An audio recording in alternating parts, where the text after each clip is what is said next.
An estimated 24 million Asian American citizens live in the United States today, making up the fastest growing racial group in the country. As a first-generation Asian American immigrant myself, with my first-hand experiences, I wanted to take a deep dive into the history of bias and stereotypes aimed towards my community. Today I ask, in what ways is anti-Asian American sentiment perpetuated in modern American society? With Asian immigrants literally building America, why are we still told to go back where we came from? Why is our history hidden from American classrooms? Why bother learning about the history of racism at all? Well, by pinpointing the beginning of racism, we can understand how it persists, and ultimately how to prevent and end it. With this in mind, it can be argued that the origin of anti-Asian racism stemmed from the very beginning of Asian immigration to the U.S. The first recorded Asians to come to North America were Filipino sailors and indentured servants who escaped Spanish galleons in the 16th century. The Manila Men established the first Asian American settlement in the mid-1700s, followed by Chinese, Indian, Korean, and Japanese men coming to work as indentured servants in the 19th century. The first major wave of Asian immigrants in the United States were the Chinese, coming in the 1850s because of the California Gold Rush and to help build the Transcontinental Railroad. Not long after they came, they were deemed unclean in propaganda stemming from American nativists in San Francisco.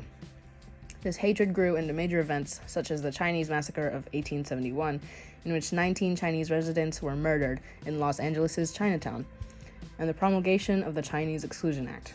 This law banned Chinese laborers from entering the United States and stopped existing immigrants from obtaining American citizenship.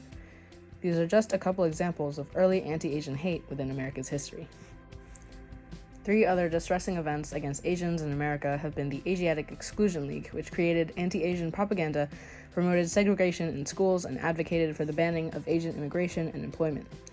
The Japanese concentration camps of 1942 to 1945, which forcibly confined 120,000 Japanese Americans due to their deemed status as a supposed threat to national security.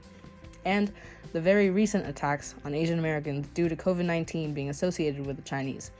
Anti-Asian American incidents and reported hate crimes surged to over 9,000 within 1 year of the 2020 pandemic starting.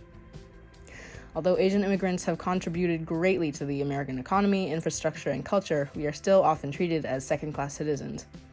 Unfortunately, it is not only by others that we may be deemed unworthy, but also by our own race, for our skin tones that cannot be changed. Not unlike other cultures, the curse of colorism has long been a dominant force in Asian culture. It affects not only beauty standards of the East, but also the balances of power and social hierarchy within and outside of Asia itself. Eurocentric traits such as a small pointy nose and pale skin have always been regarded as something to strive for to achieve beauty. Aside from the superficial concept of outer beauty, darker skin has very often been seen as less than in Asian cultures as it signifies low-class labor of working outside in the fields. While it is a little different from America's version of colorism, the colorism that we see in Asian and Asian American communities remains stained by the belief that paler equals richer, which, since money makes the world go round, is better. Because of their similarities and generational ties, racism and colorism are wholly intertwined within the Asian American community. Colorism only pits Asians against each other, the standard of having lighter skin having a chokehold on many Asian cultures for centuries. When we are already looked down upon by others for our skin and features, why must we also feed that fire? The 30 writers of the book Whiter, Asian American Women on Skin Color and Colorism by Nikki Khanna recount their negative experiences, echoing this sentiment. The less you look like your Asian ethnicity and the more you look like the West, the better you are treated. Why then would anyone not want to distance themselves from their tan skin and white noses? To portray oneself as close to white ideals as possible is one of the most strived for goals in Asian culture, harming generation upon generation of self-esteem, identity, and personal values. Speaking of portrayals, a large part of the never-ending culture of colorism is in part due to the poor representation of Asians in Western media. The history of Asian representation in American media has been largely inaccurate and often offensive. From yellowface to the obvious lack of Asian casting in the film industry, there's been no shortage of inadequate representation. The practice of yellowface, in which actors imitate people of Asian descent through makeup, accents, etc., has been traced back to the 1850s.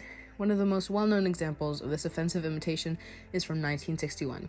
Mickey Rooney in Breakfast at Tiffany's played Mr. Yunoyoshi, a character only serving as comic relief and an irritation to the main character.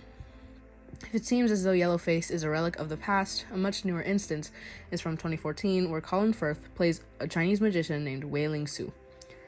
Yellowface dehumanizes a whole race of people, making them out to be fools who are better off imitated instead of uplifted. Whitewashing is a lesser talked about topic, but extremely relevant nonetheless, as it does the same damage as Yellowface, if only to a lesser extent. White actors being cast in roles of characters meant to be Asian rewrites not only fictional character stories, but the chance for Asians to play their part in media. For example, the 2017 film Ghost in the Shell cast Scarlett Johansson as a canonically Japanese character named Motoko Kusanagi.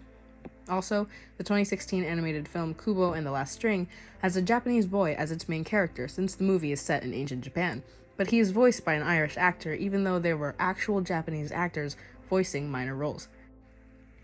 Aside from this, Asians are often regarded as a monolith with only one culture. Most major Asian roles in the USA use majority East Asian casting, and films like Disney's Raya and the Last Dragon conflate multiple Southeast Asian cultures into one amalgamation, while other cultures get their spotlight shown and independently celebrated. Moreover, as if Asian audiences needed even more twisted representations of themselves on screen, Hollywood continually perpetuates stereotypes that have been in circulation for a long time, such as the sexist view of the meek, submissive, often hypersexualized Asian woman, and the effeminate, incel-coded Asian man. These are just two demeaning versions of the caricatures that have been painted onto the Asian character. So, unfortunately, rarely do audiences get to see the Asian character win and play the hero in American media. If we do see success stories, they're often paired with the model minority myth. The idea of the model minority pits marginalized groups against each other, diminishing identity for monolithicity as well as the different struggles each have within American society. It began in the 1950s, where the successes of Japanese Americans were used as the standard of American success other minorities should strive for. It assumes that most, if not all, Asian Americans have a stable, wealthier background that should set them up for success through their overachieving work ethics. From continuously raising the standards for the Asian student despite their individual backgrounds and situations, to turning a blind eye to the difference in Asian American communities' poverty rates, where, for example, Burmese Americans have a rate around 30%, while Indian Americans around 4% in 2017, the model minority stereotype is nothing but harmful. The myth perpetuates the idea that all Asians are successful. What then do those who don't fit the stereotype do when they are not extended help and equity?